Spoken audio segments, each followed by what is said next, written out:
আজকে আমি খুব বিপদে পড়েছিলাম। রাম রাম বন্ধুরা, গুড মর্নিং সবাইকে। সকালে মর্নিং বাচ্চাদের বাড়ি ছাড়তে যাচ্ছিলাম। সুন্দর একটা ওয়েদার, বাট খুব গরম ছিল। সব বাচ্চাদের নিয়ে বেরিয়ে গেছিলাম রোডে। মর্নিং বাচ্চাদের বাড়ি পৌঁছে দিয়ে ডে সেকশনের বাচ্চাদের নিয়ে যাচ্ছিলাম স্কুল।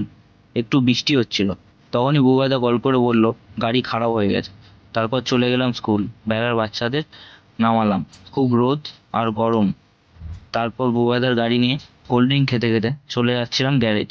গ্যারেজটা আমার বাড়ির কাছে, তাই আমি ম্যাক্সিমাম গাড়ি কাজ করাতে যাই।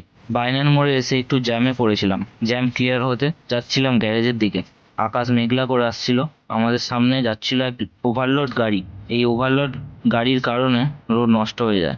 এগুলো প্রশাসন দেখতে পায় না। যাই হোক, পৌঁছে গেলাম গ্যারেজ। গিয়ে একটু বসেছিলাম। তারপর গাড়ির শোটা খুললাম। আর আমার ভাগ্যটা এতই খারাপ, বৃষ্টি চলে এলো।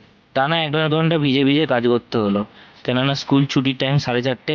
কাজ কমপ্লিট না হলে স্কুল যেতে লেট হয়ে যাবে। যা হোক করে কাজ কমপ্লিট করে গাড়ি নিয়ে ফিরলাম। ততক্ষণে বৃষ্টি থেমে গেছিল। ভিডিওটা ভালো লাগলে লাইক, কমেন্ট, সাবস্ক্রাইব করে দেবেন। দেখা হচ্ছে নেক্সট ব্লগে।